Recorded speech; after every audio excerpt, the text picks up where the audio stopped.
When is the best time to make money from your content? And when is the worst time?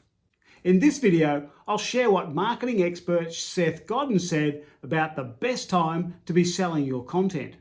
Plus, I'll share some of the mistakes I've made along the way as some of the worst times to be trying to sell your content. In the video, 7 questions to make money as a content creator, one of the questions was, when? In that short piece, I told the story of Seth Godin's journey with one of his marketing books. But I didn't tell you the whole story.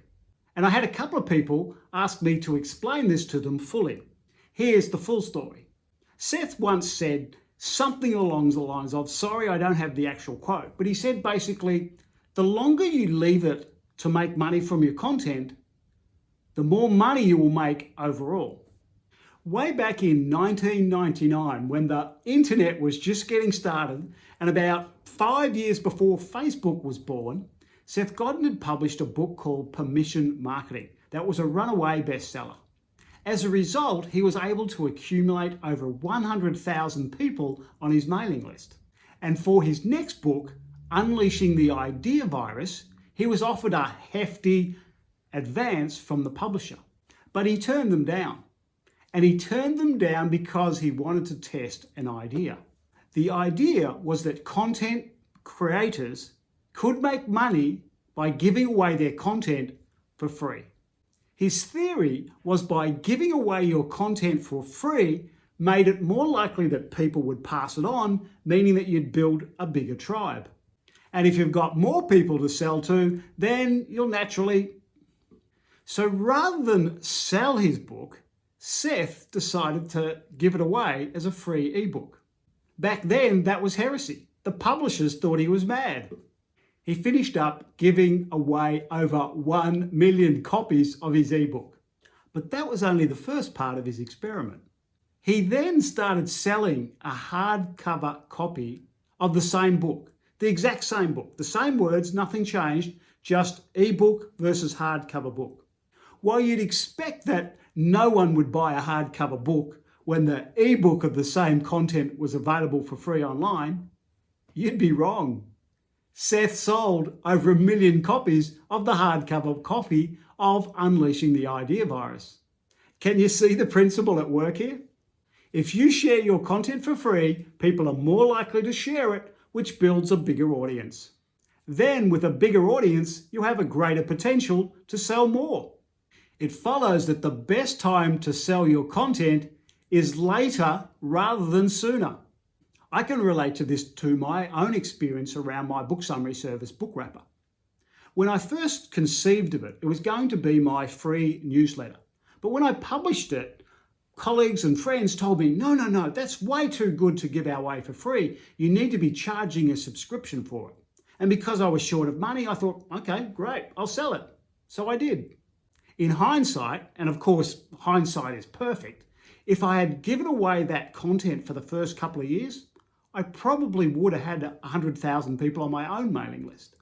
And that would have been more valuable in the long run than the small amount of money I made along the way.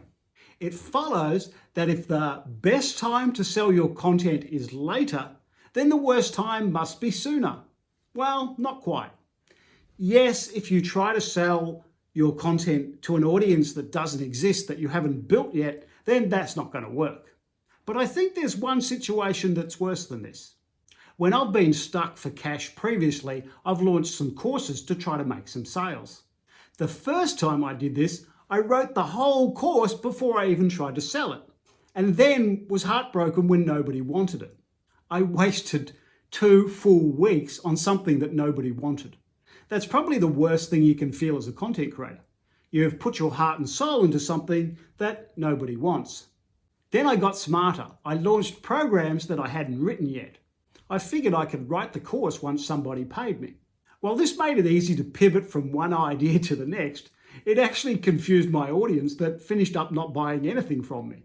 Then I had a change of fortune. I put out a course to help solo operators create information products. 4 people paid to do the course. And you'd think that would be great news, wouldn't you? But it was a disaster. I was so desperate for money, I completely overpromised what I was going to deliver. And ultimately I failed. I couldn't do what I said I'd do. But it got worse. Because I so overpromised, I attracted the wrong audience.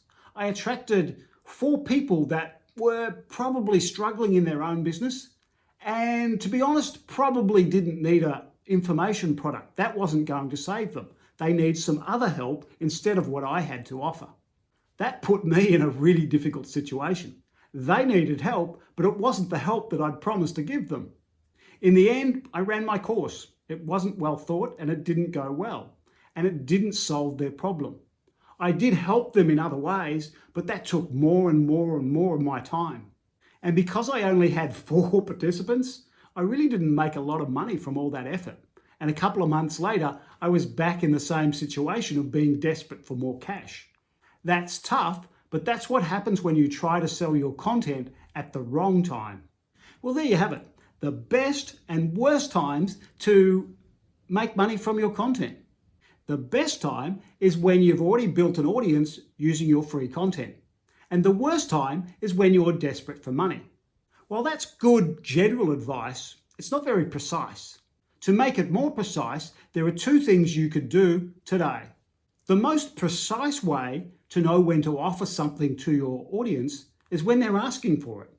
To find this out, revisit the comments and the emails and the feedback you've got from your audience to see what are they actually asking for? What do they need? What might they pay for?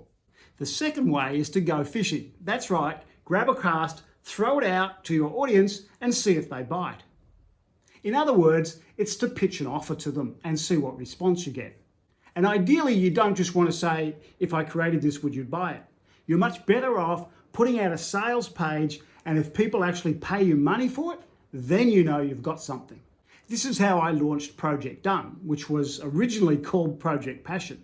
I put up a single page sales offer, and within an hour, I had someone paying me money for that program. I finished up running that program in various forms more than a dozen times over 3 years. Plus, I wrote 4 books on the topic, including one that I'm going to publish in the next month or so. The key here is not to guess. Either you ask directly what your clients want or what they may want, or you pitch offers to them and see how they respond. The key lesson here follows Aesop's tale of the tortoise and the hare. To make money from your content, you need to play the long game. It's a marathon, not a sprint. Be the tortoise, not the hare. If you try to make money too early, you'll simply slow down your overall progress. Instead, build your content creation skills, build the value you provide, and build your audience. And then you can talk to your audience about what they need and pitch them some offers. In our next video, I'll answer the important question, where do you start? What's the first thing you need to do to make money from your content creation? And I'll show you how I've done that for myself. Thanks for watching, and I'll see you in the next video. Bye.